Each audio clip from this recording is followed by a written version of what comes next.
This is the first one. Here it is.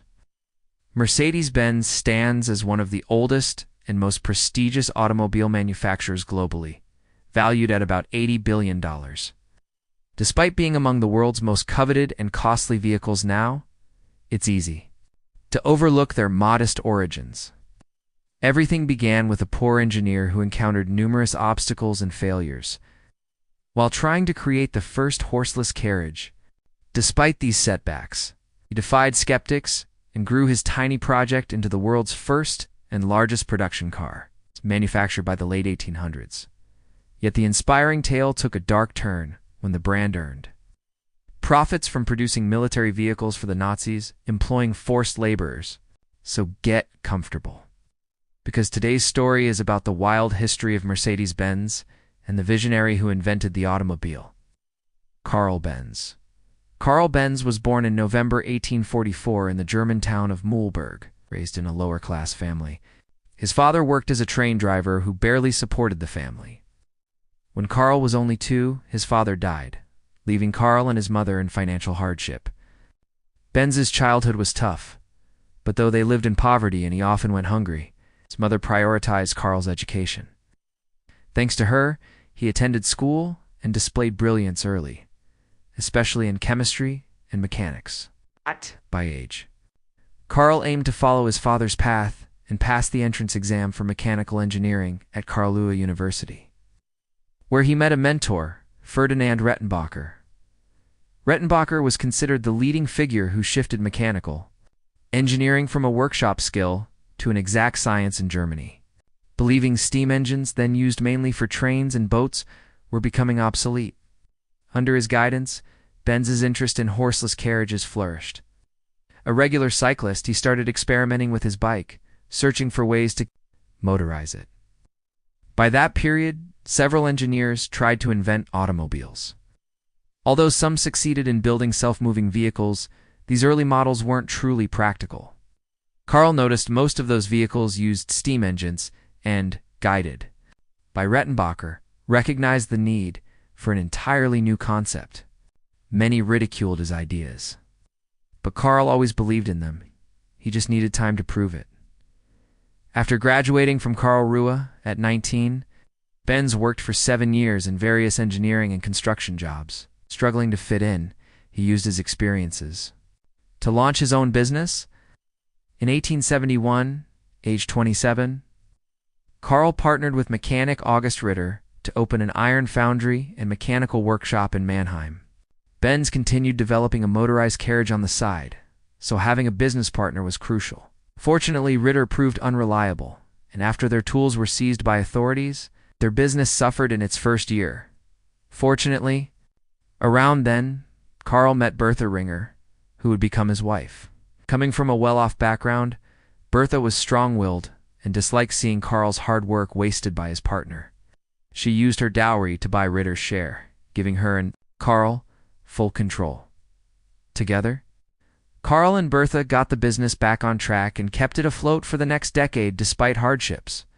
During this period, Carl showed his inventive genius, achieving breakthroughs, most notably a gasoline 2-stroke engine in 1879. To increase revenue, he patented inventions like his speed regulator, battery ignition, spark plug carburetor, clutch, gear shift, and water radiator.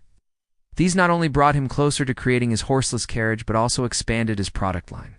However, the business struggled financially. Rising costs forced Carl to incorporate the company, bringing in new investors and converting it into a joint stock company in 1882. As a result, Carl kept just 5% of shares and lost his leadership role. Worse, his ideas were ignored in new product designs. In fact, he had no say at all. Disappointed and hurt, Carl left the company the next year. While leaving was tough, it made him more determined to succeed. His passion for bicycles introduced him to Max Rose and Friedrich Wilhelm, who owned a bicycle repair business in Mannheim. Together, they founded Benz & C, focusing on industrial machines and stationary gas engines. Unlike his previous venture, this business quickly became successful and profitable. With steady income and a workforce of 25, Benz finally turned to his greatest ambition, building a car powered by his gasoline engine, instead of just adding a motor to a carriage.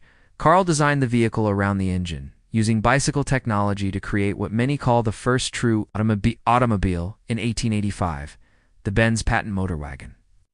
This two-seater had 3-wire wheels and was powered by a gasoline, 4-stroke motor. Its single-cylinder engine produced 2/3 of a horsepower and could reach 7 miles per hour. Carl knew it was revolutionary, and after refining it, he drove the car publicly in summer 1886, yet the reception was mixed. Some admired Benz's creation, but most doubted the vehicle and feared it might explode if driven on public roads. Some even believed Benz was the devil operating a hellish carriage. His business partners were frustrated too, seeing his obsession with cars as a distraction and doubting their usefulness. Why by one?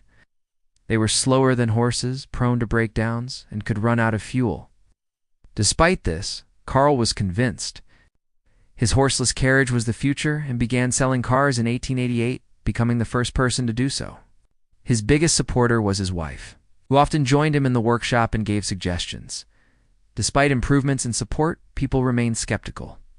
Those who bought the cars could only travel short distances and needed a mechanic's help. The high price also made them affordable only to the wealthy elite, and even many among them disliked the noise and mess. Clearly, Carl needed to show the world the automobile was here to stay. One summer morning in 1888, Bertha Benz left early while Carl slept. Taking the car and her 2 sons on a trip to her mother's house in Pforzheim, 66 miles away from Mannheim, Bertha didn't tell Carl or the police, knowing they would have stopped her. No car had ever traveled such a distance before, but Bertha was determined to prove the invention's value. The journey was tough. She crossed rough roads built for horses, stopped at a pharmacy for more fuel, and made several repairs along the way. The 66-mile trip took over 12 hours, but Bertha and her sons arrived safely. Her journey achieved its goal, raising public awareness and proving the automobile's potential. The motor wagon became the talk of the town, giving Carl's business great publicity. Soon, Benz & C expanded rapidly, becoming Germany's second-largest engine maker by 1819, not through car sales, stationary gasoline engines, with new partners Friedrich von Fischer and Julius Ganz, who handled business and marketing. Benz could focus on engineering and patented new innovations: the planetary gear transmission, double pivot steering, and boxer flat engine. He built a new, improved model, the Benz Victoria, in 1893. A more luxurious two-seater with a 3-horsepower engine capable of 11 miles per hour. The Victoria sold fairly well. But the cheaper Benz Velo, produced next, truly succeeded. About 1,200 units were made. Making it the world's first mass-produced car, Benz & C became the largest car company globally during the 1890s and early 1900s. However, Benz soon faced pressure from a rival, Daimler Motor and Gesellschaft. Daimler Motor and Gesellschaft, led by Gottlieb Daimler and Wilhelm Maybach, were both brilliant engineers. Daimler especially was fiercely competitive in business savvy skills Benz lacked. The first Daimler car went on sale in 1892. In 1894, a 2-cylinder car followed, and in 1897, the Daimler Phoenix, their first front-engine model. Daimler rapidly closed the gap with Benz, making more attractive and comfortable vehicles. Gottlieb Daimler died in 1900, but Maybach, now in charge, achieved his masterpiece in 1901, the Mercedes 35 horsepower. This car was the first to look like a modern automobile. With a powerful engine, wide steel chassis, and low center of gravity, built for racing at the request of wealthy Emil Jelinek, who named it after his daughter, Mercedes. This car won many races, reaching 56 miles per hour, unmatched at the time. The Mercedes name drew huge attention, prompting Daimler to rebrand all cars and expand their line for racing and consumer use. Meanwhile, Benz's partners, desperate to compete, brought in French designers to make a faster car without Carl's approval. He was upset, disliking racing and high speeds. His team's new car failed, damaging the company further during crises from 1903 to 1904. Disappointed, Carl left his company, though he stayed on the board. Ultimately, He allowed his cars to be raced, and racing success saved the company. By 1908, Benz made a 120-horsepower racer that sped from Leningrad to Moscow in 8.5 hours, averaging 50 miles per hour, extraordinary for the era. But it was the 200-horsepower Blitzen Benz, built in 1909, that broke the speed record for any car, train or plane, topping 140 miles per hour in 1911. This placed Benz alongside Daimler as a most desired car. Both enjoyed strong sales, but this didn't. Last, World War I disrupted everything.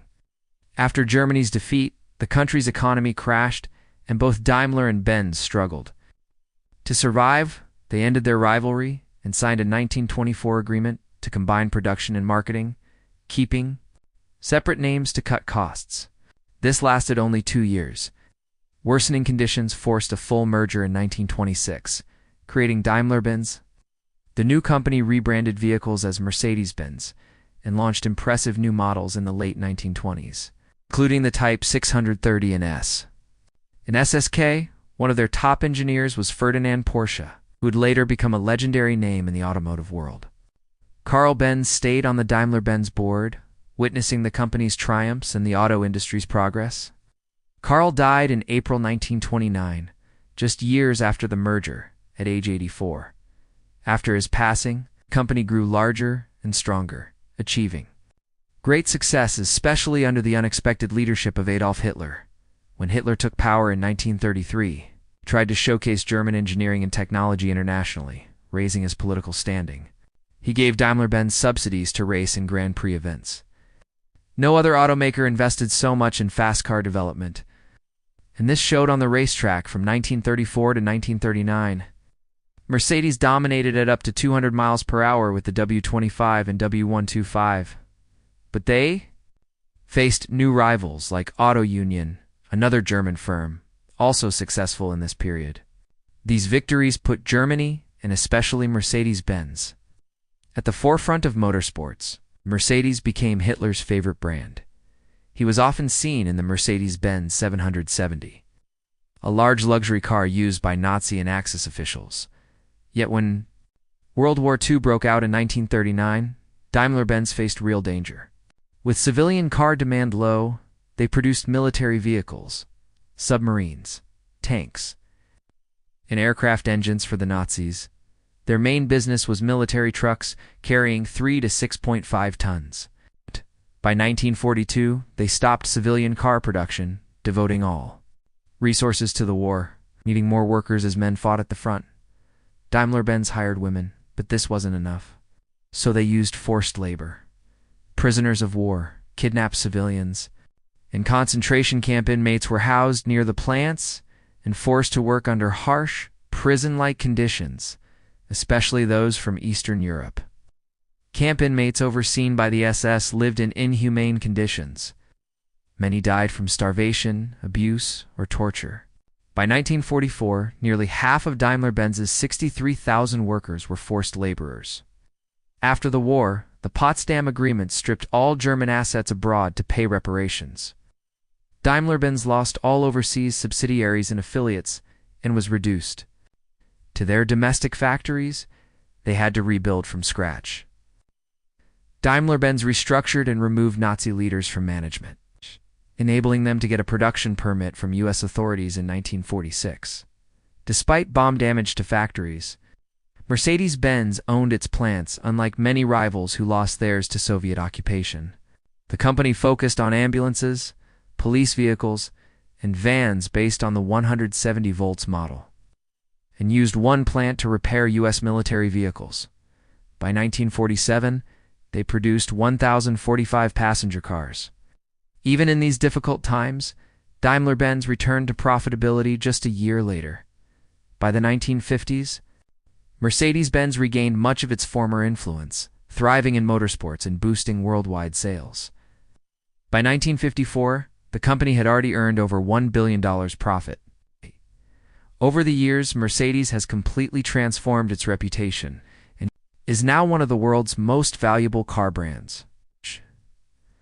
None of this would have happened without Carl Benz, who, despite poverty, setbacks, and skeptics had the determination to make his dream a reality. Thanks for watching. Please like and subscribe, and see you next time.